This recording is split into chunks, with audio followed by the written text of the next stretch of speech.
انمي تاكوبي نو جينزاي او خطيئة تاكوبي، الانمي اللي صدر من فترة واللي مكون من 6 حلقات، كل حلقة تلت ساعة ما عدا الحلقة الأولى 38 دقيقة علشان أنا راجل كوريكتور. والانمي كان عليه ضجة كبيرة جدا، فقلت مفيش مشكلة إن احنا نجربه ونفهم الناس عاملين دوشة على الانمي ده ليه، ويا ريتني ما جربت. ونظرا لان هم 6 حلقات يعني ما يكملوش 2.5 ساعة، قلت اكيد يعني مفيش قصة.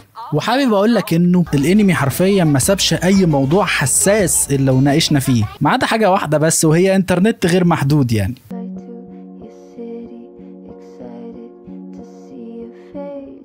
وانا اصلا اول 10 دقايق من الانمي كنت كده، ومن بعد ال10 دقايق دول عينك ما تشوف الا النور. انا لحد اخر الحلقة انا عامل كده، وفي كل حلقة بدعي ان الحلقة اللي بعدها تبقى احسن منها. وبجد البلوت تويست اللي حصل في الشخصية بتاعت البنت من بعد الحلقة رقم 4 مخليني عامل كده لحد دلوقتي.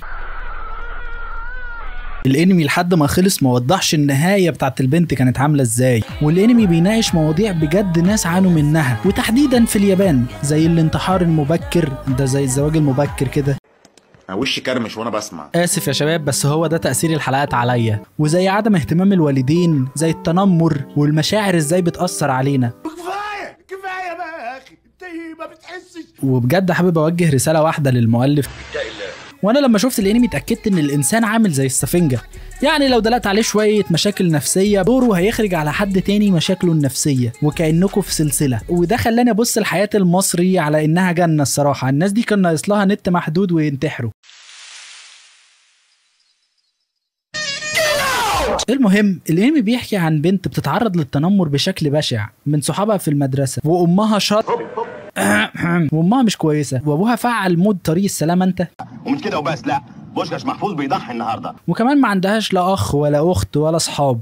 هو الراجل ده ملوش اهل يسالوا عليه. وطالع لها خازوق في المدرسة، كل ما تشوفه تعمل معاها واحد اندومي خضار. واللي كل ما بشوفها صراحة ببقى عايز اكسر الشاشة.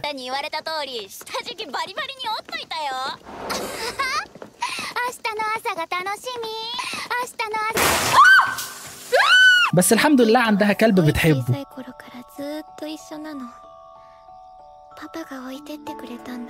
وطبعا وسط البؤس ده كله ظهر كائن اسمه تاكوبي، واللي ترجمتها اخطبوط لطيف. المهم ان هو من كوكب اسمه هابي وبينشر السعادة. وصراحة اول لما شفته فرحت اخيرا ان البنت البائسة دي هتفرح. بس البتاع ده غبي لأبعد الحدود او بريء مش عارف. المهم لما تاكوبي لقى البنت بحياتها البائسة دي قرر انه يفرحها، فالبنت وانا وانتو ضحكنا. ايه ده؟ ايه ده؟ ايه الطعابة والحلاوة دي اقسم بالله. وبعدها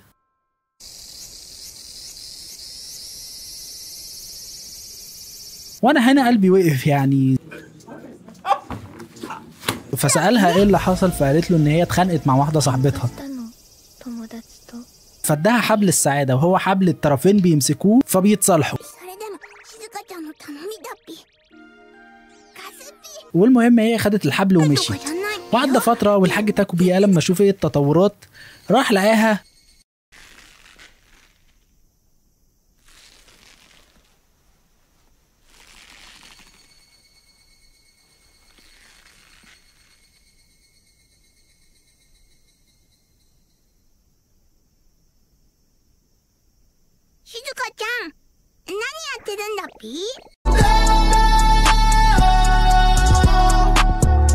وانا هنا بقيت عامل كده. خلاص اصل يعني هنعمل ايه يعني. فقرر تاكوبي يرجع بالزمن بطريقة ما عشان ما احرقش عليك. بيبدأ يحل لها مشاكلها اللي وصلتها للانتحار. وهدي لك امثلة. في مرة البنت يتخطف منها الواجب.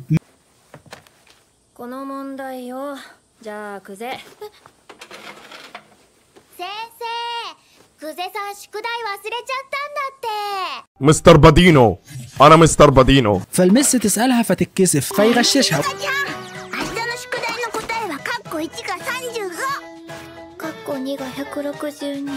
واحب اقول من موقعي هذا ان انا نفسي في واحد تاكوبي في حياتي. اصل انت ما تعرفش اللي بيحصل في المحاضرة. في مرة تاكو بيلاقي البنت مضروبة ضرب جامد جدا، فيقرر ياخد شكلها ويحاول يصالحها على صاحبتها، او مش صاحبتها، هي بنت وجس وات بيتضرب هو كمان. وبنكتشف مع الوقت الجانب التاني من الحكاية لما البنت كانت مروحة البيت ولقينا ان بيتها فيه مشاكل نفسية كبيرة، يعني الاب مش موجود اغلب الوقت وبيسرح مع شوية نسوان وهي ام البنت دي، عشان ما احرقش عليك المسلسل يعني. يا سلام يا اخي والله العظيم اخلاقك العاليه دي احرجت ميتين اهلي. وان حياتهم هناك متفككه وكلها زعيق، والام بتطلع مشاكلها النفسيه على البنت، وده بدا يدينا شويه مبررات للي البنت بتعمله. يعني تخيل معايا كده واحده تاني بجد انا مش هستريح غير لما اقفل القناه، تسرق ابوك من العيله وتبدا حياتك انت تتحول لجحيم، فساعتها انت بتبدا تقرر انك انت تنتقم، بس مش الام نفسها، لا من بنتها. الله وانا مالي يا لمبي.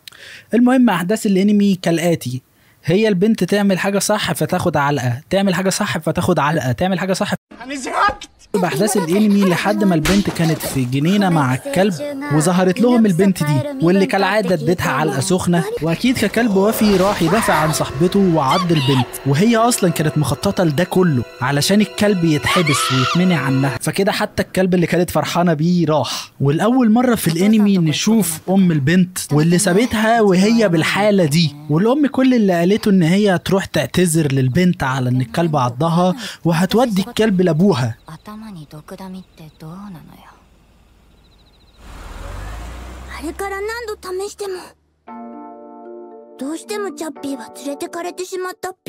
لحد ما وصلوا ان هم كانوا في غابه، والبنت كانت بتقنع الصفرة، يعني هنسميها الصفرة، هي اكشلي صفرة فعلا، ان هي ترجع لها الكلب وان هو ما بيعضش، وجيس وات خدت علقه سخنه برضو.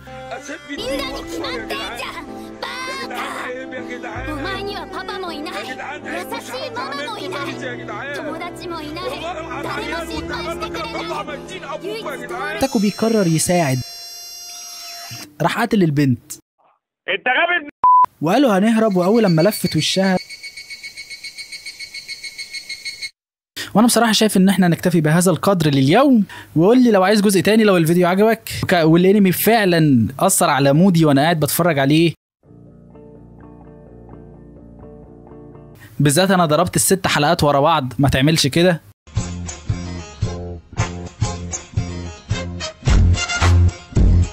وما تنساش تشوف الفيديوز القديمة وتشترك عشان تشوف الفيديوز الجديدة. اشوفكم الفيديو الجاي، سلام.